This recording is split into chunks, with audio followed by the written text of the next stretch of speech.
Good news, everyone! My buddy James is getting hitched, which means he's going to be getting a rig that's themed after his favorite color, which is green. So, we've got this fantastic motherboard that's called the Sniper. That's a green-colored motherboard, mostly green accents on it. We're going to put, obviously, a NVIDIA graphics card in there because, you know, green. i7, green fans to cool it, liquid cooling with green tubing. Well, it's actually clear tubing filled with green liquid. And we're going to use this Dominator fan to cool the RAM, which is going to glow green because it'll be plugged into a controller that will color it green. So the GPU will have its lights set to green, the motherboard will be green, the liquid cooling will be green, there'll be a green fan, more green fans on the back, and of course a green case and green cabling as well. Yes. This is going to be interesting. There's our tube, and now where's the case at? Ah, there it is. The Praxis Wet Bench in green and black. Here's a quick rundown of the parts list that went into making this build. Using a GeForce GTX 1080 from Zotac, the Amp Extreme Edition. We got the Corsair Dominator Platinum, 32 gigs. The idea is that eventually in the future you could expand if you wanted to get 64. Samsung solid states. We got these compression fittings. We got this motherboard, which is the Sniper. I don't actually recommend this motherboard. The only reason I picked it was because it was green, and I regret picking it because it doesn't have built-in RAID controllers and a bunch of other stuff out of the box. No power button built on. It's kind of annoying. Here's Primaflex tubing we used with the compression fittings. Green coolant, which is very, very pretty. This is the pump that I typically like to use. It's the Thermaltake Pacific DIY PR22 D5 liquid cooling system. You know, i7 to go with the Sniper. Always make sure your core matches your board. We obviously got, you know, green power cables. I should have gotten a green motherboard cable, but, you know, I just couldn't find one that was decent enough. Well, here's one maybe. Is that a motherboard? No, it's not, so yeah. Anyway, we got the Corsair coolant fan, and the reason I went with this is because you can set the fan to green, and since it's external, it's good to keep the RAM cool. This is the light controller. As you can see, it's normally 108 bucks, but here it's only 62, which is pretty awesome. Good deal. Then we've got the that lets you set the color. By the way, anyway, here's the you know, power supply. We use these fans, lots of them, and this is the radiator. And I regret choosing this radiator because I ended up having to install 6 fans on it to make it fit on the case. It should have only needed 3. So if I hadn't gone with a radiator that has holes on both sides, I could have mounted it to the case, so that's my mistake.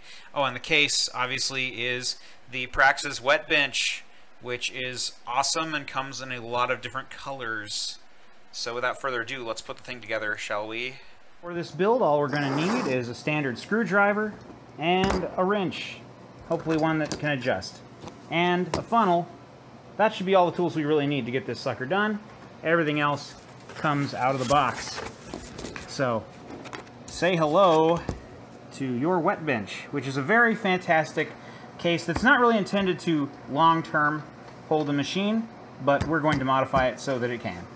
The appeal of using a Wet Bench over a standard PC case is that, for one, the entire thing being external means that dust is never really an issue of it being trapped inside the computer. Also, you can change out your GPU by literally just yanking it out and swapping it for another GPU. So you've got a little bit more future-proofing there than you would with a standard case. Plus, you can test out different types of GPUs if you install a really good motherboard on the thing. Inside the case, you'll find a series of strange plasticky and metal and possible wood-looking structures that are actually plastic that's just got a thin layer stuck to it to protect its sheen and surface. And the color is kind of a, I guess I wasn't say a lime green, but now I think that's just the sunlight hitting it. Yeah, it's a nice dark green. It's going to be beautiful. You'll see when I get it out of this shrink wrap. Can I, for just 1 second, stop and remark about how pretty this looks? It's like, it's bringing back memories of like squirt guns I used to have as a kid. The way this transparent material looks. Very cool. There's just something that is excruciatingly satisfying about peeling this off. I figured I'd share that moment with you, so you could vicariously experience hexagonal, whatever this is. And I'm doing it very poorly now because I only have one hand because I'm holding the camera with the other hand. I'm going to stop now because it's starting to rip and I don't like that. Anyway. So that's what it looks like when you take all the peeling off.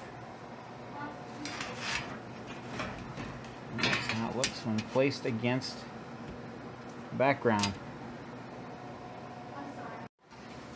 This is the part that we actually mount the radiator on, so it can handle a triple fan radiator.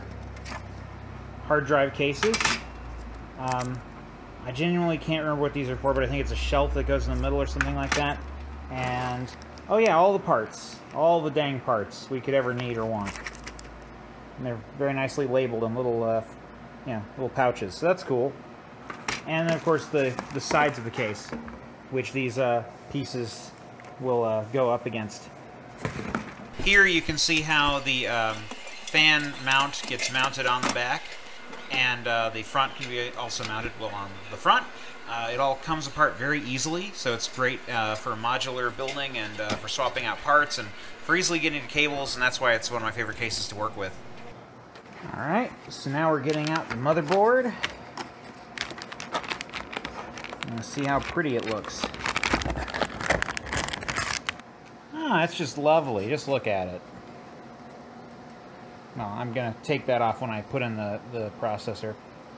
Just got to line these holes up now and then poke things up from underneath and then screw them in.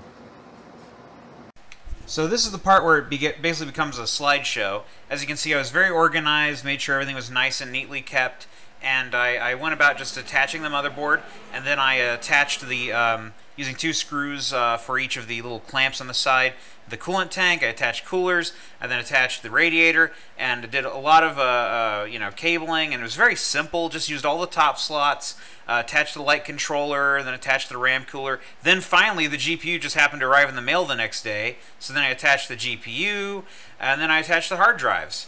And at last, the sucker was done, and I just had to, pour some liquid into the pipes.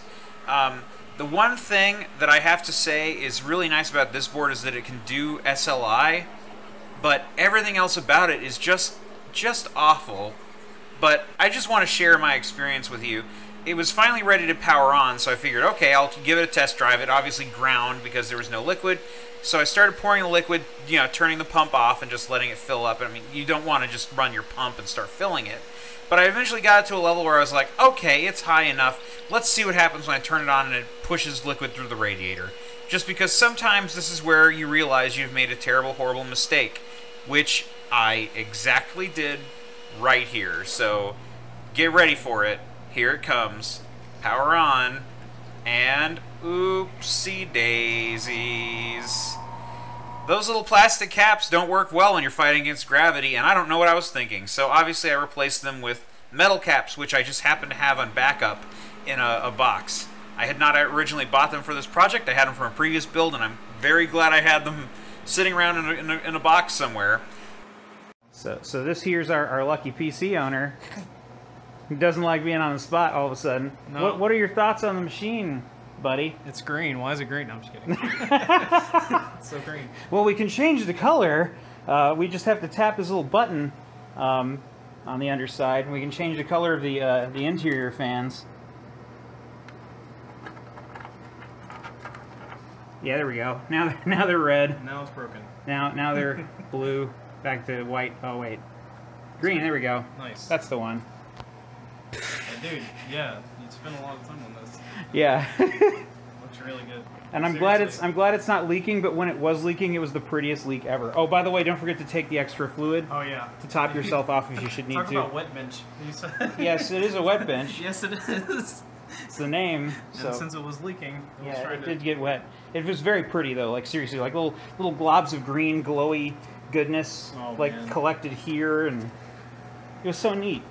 Just on the black, the way it looked. I was like, I want to keep it this way, but if I did, that would be bad. Now, I'm gonna be honest with you. This graphics card specifically, I have 2 of them right now in what's the word? SLI. Yeah. Very powerful, stupid powerful. Doesn't get cold, doesn't get hot. You know what I mean? So that's what they look like in SLI. But here's the thing: they tend to bend. Oh, do they? So just know that it's going to do that. And everyone who owns one says they do that. So, And by bend, you mean... like, it's going to look kind of wonky. It already kind of looks wonky. It's not like, you know, there's right now the angle is not 90 degrees. You can clearly see. Yeah. There's something going on there. I think, you know, as long as it doesn't jump out and hit me. Yeah, it I won't. think it'll be fine. It'll be fine. Also, these fans, they don't spin until it needs to spin, the fans. So don't freak out about them not spinning. Yeah. There's actually a label that comes on the fans that tells you that. It says, "Don't touch the fans, doofus." Well, it They'll says, spin when they sorry. need to. But yeah, so there. That's not what it says.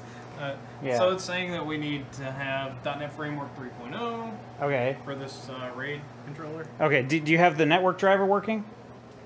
I should have did that first. Yeah, I was about to say I it. did unzip it, but I'm It's glad I plugged into a gigabit Ethernet connection and has no drivers for connecting to Ethernet, so it's kind of hilarious. So. And I'll try to remember when you leave to not leave my keyboard and mouse plugged into it, so that way I don't, you know, I have a way of controlling. Eric has a inkling to leave his USB items plugged into my PC. Oh when yeah, he comes so over. you'll know. Okay. So yeah. Oh, and the big shiny power button, I'm sure you know about it. Yeah. Just that's how it works. You press it. It's shiny and It's shiny, it's big, you press it. It's a button. yay button. That's the rules. And then there's the even smaller little button, so you don't press it as much. Yeah, that's the reset switch. Yeah. And I'm trying to think, what else is there? You have one HDMI and 3 DVIs, which is a real pain in the ass when you're trying to do VR, because, you know, VR tends to favor HDMI. Yeah. But you know what I found out? This is something I found out, is you don't actually need HDMI for VR. You can use one of those, like, transposer things that goes from HDMI to DVI. Oh, so you can cross it over if you need to. Yeah, That's and good. it works fine in VR, which I thought would never work, but it does. It's down here. Oh no, it needed to restart. Why? There it is. Yeah, when you do get gigabit, the way they install it is they put this white box here, Yeah. and like this one here, Huh. and it's like got AT&T written on it. Yeah, I noticed the video that you posted. I watched it. Yeah, And yeah. It was funny that instead of going here, but I'm sure there were probably lots of cables, and they had to go all the way around your house. I was like, Oh yeah, they did. let's like lay out a couple $1,000s worth of cable just to get it to the house. It's Yeah, fine. that's what they had to do. It was fine. No problem. So yeah. Yeah. Feel really sorry for the Comcast guy who had to pay for it. When you told me that, I was like, he really cut the cable like shortly after it was put in. Yeah. That was the most graceful fall down a flight of stairs I've ever seen. Ah, yes, an Like, Ultraman. He like bounced off the tips. If you want to see this episode of Ultraman, it's called the Cries of the Mummy, and it's available now on Hi-Ya, which is one of the channels on PlayStation View. What was that face? I don't know, but those laser eyes. Anyway. All right, so now we're installing drivers. Drivety Drav drivers. We still have not done RAID. We need to figure that out, but we can just for now turn it green, and Make then it green. yeah. Run it. 500 gigs is a lot of storage. Only a little, you know. Hey, look at that. It immediately went green. Does it just do that automatically? Is that the color it chose by default? I didn't do it. You didn't do. You had to have done it, right? No, it's asking me to restart. What the So frick? What the frick? it says LED strip here, right here. It knew. It somehow knew. Mine turned red, so I don't know why it's green now. But okay, cool. It's green. Just like that. I'll have to take HDR photos. Is it the correct color of green? Or Uh, does it need to be slightly? It looks like it's the same shade as this. The motherboard has. Okay. It. Yeah. Okay. So that's pretty already. Obviously, we still needed to install the drivers for the GPU, but this unfortunately required us to have to update Windows, which even with the gigabit internet connection takes hours. But now you can finally see the final product with the GPU set to be green. And it is beautiful. Just look at it. Just look at all the green. It's amazing. I love this build. I love how it came out. I know the tubing is dumb, And I should definitely put some like 45-degree angle brackets on there or something. But hey, as little genuine effort as I put into this, it's quite good. And so at last we get to witness the final product. What are your thoughts, sir? It's green? It's green. I'm just kidding. Yeah, dude, it looks great. Like all the light controllers are. Yeah, we got functioning now. six green fans, 1 radiator. Oh, they don't come in green. That's too bad. And we got the 3 fans here on the Zotac GPU. We got RAM fans. We got all these green cabling, green case, green everything. And then after about an hour of fiddling with the updates, Yes. finally took the driver. Yeah, so now you can actually play with the GTX 1080. Probably not with that kind of connection. What is that, DVI to HDMI and a 720p No, monitor? I'm gonna straight up like hook up HDMI. Yeah, so It's gonna be 100% straight HDMI for the rest of its life. Yep, so let's take it. Let's see if we can move it now. See if we can move it, huh? Yeah. Don't forget to Yeah. shut down safely, and let's. Yeah, once you're done, I'll take my Shut it USBs down back. safely. Snatch parts apart. It's green. I'm the Hulk. Let's go. All right. Shutting down. Gotta just love that whole cooler. I love see-through coolers. I don't know why they don't make enough of those. Really. Now it's all turned off. Farewell. Now the green actually stands out from the cabling. Not the lights are on. All right. The cool thing about these cases is if I wanted to add LEDs, I could get magnetic ones because it's made of steel. Print, like, and you have stamped two LED choices because there's a Corsair Link Commander Mini inside, so you can use Corsair LEDs, or there's also a whatever this brand of fan is, the thermal take. There's a thermal take, so you can use the thermal take LED, and you can just connect it to the same thing that's making these green. So you have 2 choices for LEDs. You outdid yourself. One is far more expensive than the other. But anyway, one is far more expensive than the other. Even though they're both LED strips, go figure. Looks like you played a rough time getting that through there. What, that? Yeah. Oh yeah, that did not. That was the only part that was like I had to just sort of jam it through. There was brute force Rest in involved. peace. Everything else, yeah, natural. Yeah. All right. So it's time to see if it'll fit in your trunk or something. Well, I'm gonna try to put it in the back seat. Okay, that's crazy. Let's do it. Yeah, that's crazy. Let's do it.